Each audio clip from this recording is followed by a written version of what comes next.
or a 911 tape for me last week, and we've listened to it, and it really doesn't clear anything up. But in the meantime, the state has agreed to change the offer from 2 years probation. Right out the gate. Notice how the deal shifts from 2 years in prison to probation. That's a massive difference, and it shows how plea bargains can completely change a defendant's future.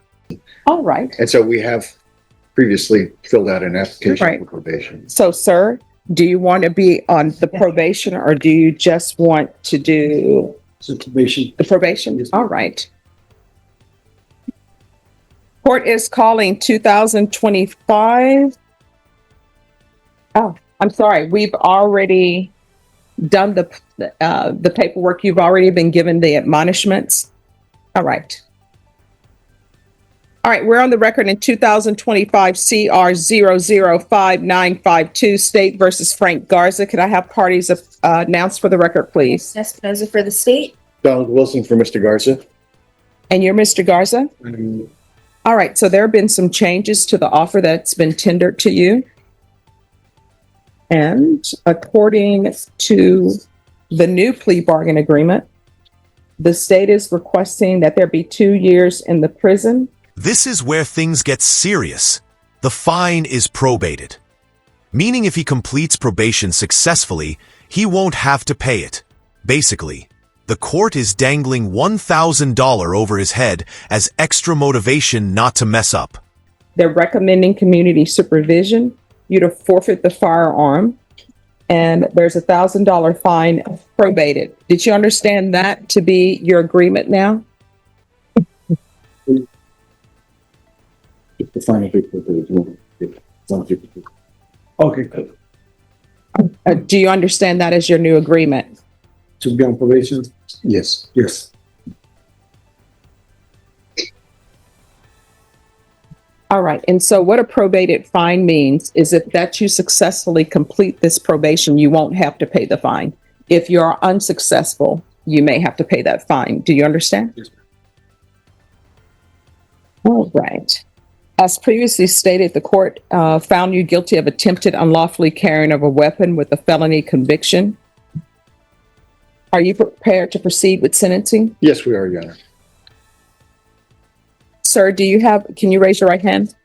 Do you solemnly swear or affirm the testimony you give will be the truth and nothing but the truth, so help you God? Yes, ma'am. All right, you can lower your hand, state your name for the record. Frank Garza.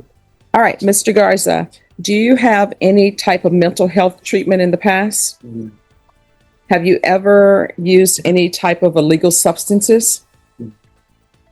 Not. It's been years since I was. Here's the thing. I'm talking about in the past. So have you ever used it in the past? And what would that be? No. What else?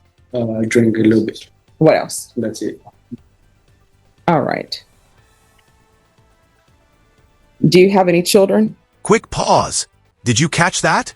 He's been able to keep his job at IHOP during the whole ordeal. That kind of steady employment often works in a defendant's favor because it shows stability to the court.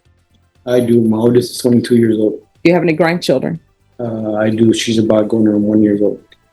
Okay.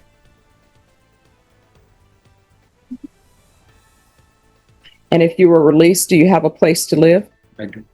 And who would be living there? Just me. Okay. All right. When's the last time you had employment? I still have my employment. They're actually working with me through this entire ordeal. All right. And what do you do? I'm a cook at IHOP. Oh, where are you a cook? River Center. River Center? What's the name of the place? IHOP. IHOP. Yes. Okay. Tell them to stop stuffing their pancakes with all this extra stuff. Sometimes you just want a plain pancake with maple syrup. That's it. All right. The court is going to sentence you to 2 years in the prison, suspended and probated for 2 years. Regular reporting by Zoom or in person. No unsupervised contact with minors. Community service plus parenting classes. Interesting combo. Judges often add requirements like this not just as punishment, but as a way to rehabilitate defendants by giving them structure and responsibility. Proof of employment within 45 days. No employment as a home health care provider or with minors. Field visits 1 time per month for 6 months. Forfeit the weapon. TAP evaluation out of custody. If TAP recommends inpatient treatment, we'll start with outpatient treatment. There's $1,000 fine that will be probated. Probation, is there anything else? Oh, I'm sorry.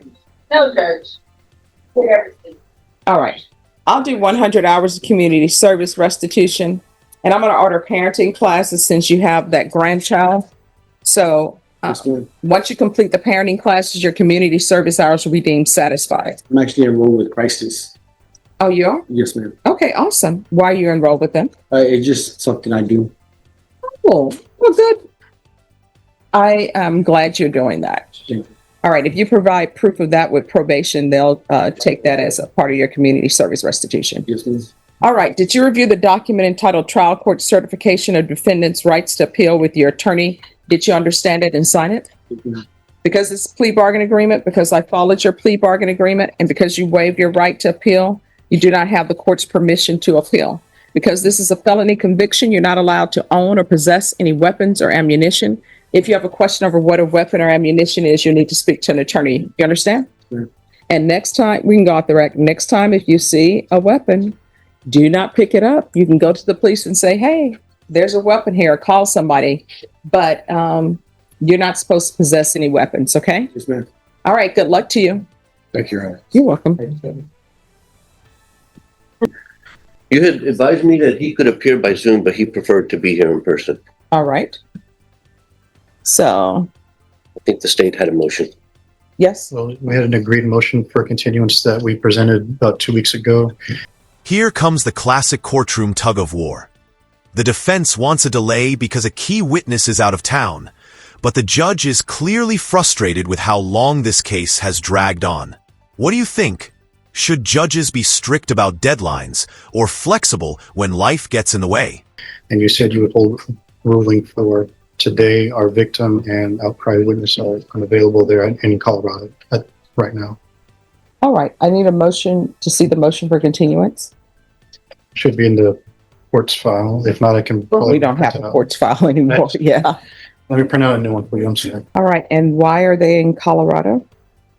They told me they had a pre-planned vacation for this type of a family reunion event that they had for months. That the day I had filed the motion was the day they finally decided to let us know of those plans, that they were not going to be here and they're not here right now. All right. So here's my question.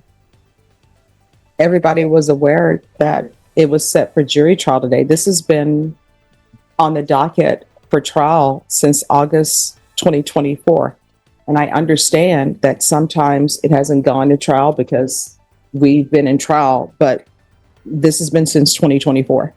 I understand the previous 3 settings, Your Honor, were situations like you just said. We were ready, but other cases ended up going. But we were set for jury trial on August 19th, then November 5th. And then I guess an offer changed. So then I set a plea deadline date for November 21st. Then it was set for jury trial January 14th. Then April 8th.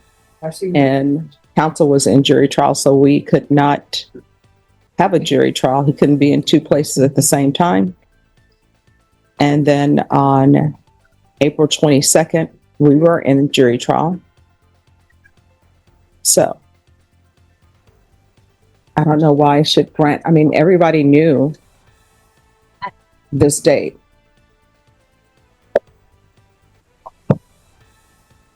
So I don't know why I should grant the motion for continuance. He's been here waiting for trial. This would be the first time the state's on our behalf has requested a continuance. All right. Court will think about it. I'll let you all know. Thank you. CR 011309. Yes, sir. All right. I don't have court summaries or anything. Yes, sir. Okay. Yes, please.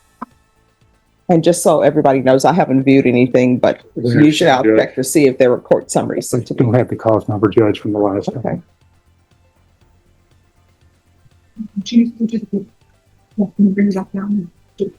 All right, court is calling 2024 CR 011309, State versus Daniel Cantu Jr. Can I have parties announced for the record? Lauren Espinoza for the state. Michael Dwight going to the defense, Your Honor. And are you Daniel Cantu Jr.? Yes, ma'am. Are you all ready to proceed on the motion, counsel? Your Honor. Did you review the document entitled Motion to Enter Adjudication of Guilt and Revoke Community Supervision with your attorney? Did you understand it? Yes, ma'am. Are you the same Daniel Cantu Jr. who's placed on deferred adjudication in 2024 CR 011309 for the offense of possession of a controlled substance penalty group 1, 1 to 4 grams on January 7, 2025 for a period of 4 years? Is that you? Yes, ma'am. All right, state, you may proceed. State's proceeding on violated condition number 1, which reads on or about the 19th day of July, 2025, in Bexar County, Texas, the defendant, Daniel Cantu Jr., committed the offense of terroristic threat in violation of condition number 1.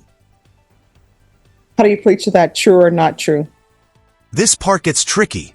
The defendant admits he was drinking, violating probation, but the terroristic threat charge stems from a parking lot argument. The court has to balance. Was this a real threat or just bad judgment mixed with alcohol? True.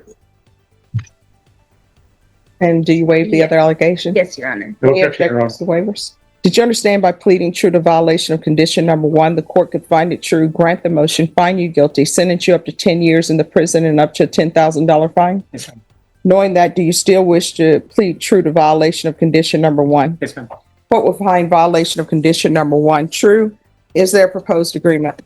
Yes, Your Honor. The proposed agreement is to amend the conditions to add IOP, monthly UA, sober support, as well as MRT program. All right. Are you asking the court to follow this agreement? Yes, ma'am. Are you waiving your right to appeal? Yes. All right. So what is going on with regards to this number 1, the terroristic threat? What is that about? I have been. No. I'm asking the state. I don't know if your attorney wants you to say anything. If I could briefly summarize the evidence that's on the record, Your Honor. My client was driving around the North Star Mall, trying to find a parking space for work. He parked there, he tried to park, got in an argument with somebody else about the parking space, and he drove off. Security guard called the police and said the security guard thought he had been drinking before he was driving. He parked somewhere else and he went to work, and later on he was arrested at work for a DWI third. And that's when he committed this terroristic threat. So right now we have a case where the police arrested for DWI when he did not see him driving at all. Okay. And there are blood tests in this matter, Your Honor. Before we plead to a DWI third, we'd like the blood results to come back. Now, we fully admit that he was drinking that day in violation of probation. There's no doubt about that. Okay. Any objections to the court reviewing the court summary? No, Your Honor. No, Your Honor. All right. And what are the conditions for the DWI? Are there any conditions of bond on that? Not. There's an initial interlock, Judge. And Your Honor, that case is currently in the pre-indictment court. Terroristic threat is next door in number 15. Oh, it's in number 15? So it's a misdemeanor? Yes, Your Honor. Okay. I thought you said it was a felony. No, it's a felony DWI. Yes, that's in pre-indictment court. Oh, okay. I apologize if I wasn't clear, Judge. All right. So state while you're finding that, probation. Yes, sir. Is this your recommendation? 60 sober meetings in 60 days. That's basically one every single day for 2 months. Judges often impose heavy conditions like this when they feel a lighter sentence won't be enough to get through to someone. Judge, depending on what the state says in regards to the DWI, yes, I would probably add DWI education and victim impact panel. Okay. All right. Thank you. I do want to point out to the court that the recommendation from his CAP evaluation completed in May was intensive outpatient treatment, monthly year analysis, and sober support meeting.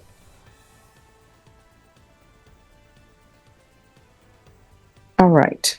Well, just in case ignition interlock is not ordered, has it been ordered or not? Yes, Judge, it shows that there's ignition interlock as well as random UAs, and then on this, yeah, those are two on there. And All right. ignition interlock's already been installed, Your Honor.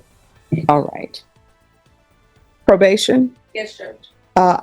what is the case number for the DWI? The DWI, Your Honor. Judge, if I may, I think that is 2025 EF 28077. All right, this is what the court will do then. Court will deny the motion to alter and amend conditions to include intensive outpatient treatment, 60 sober meetings in 60 days, ignition interlock, and that ignition interlock probation is to be concurrent with 2025 PF 28077. Yes, So you only need one ignition interlock. Do you understand? Yes, ma'am. And is this the only case that he has a warrant for? I believe so, Your Honor. All right. So then, in this case, I'll ask that the warrant be recalled. Is there anything else you need from the court in order to be successful? No, ma'am. Probation, is there anything else? Monthly wage, Judge. He's not already doing that or no? Not All right. There's to be monthly UAs, proof of employment within 45 days, no employment as a home health care provider or with minors, regular reporting, Zoom or in person, field visits one time per month for 6 months. Anything else, probation? All right. Here on out, we can go off the record. In this court, you're on probation. So you're looking at potentially 10 years if your probation were revoked. You understand? Yes, ma'am. If there's something that you need to let probation know. If you feel they're not addressing the issue, you can come back and address it with the court. Do you understand? Yes, ma'am. All right. Thank you.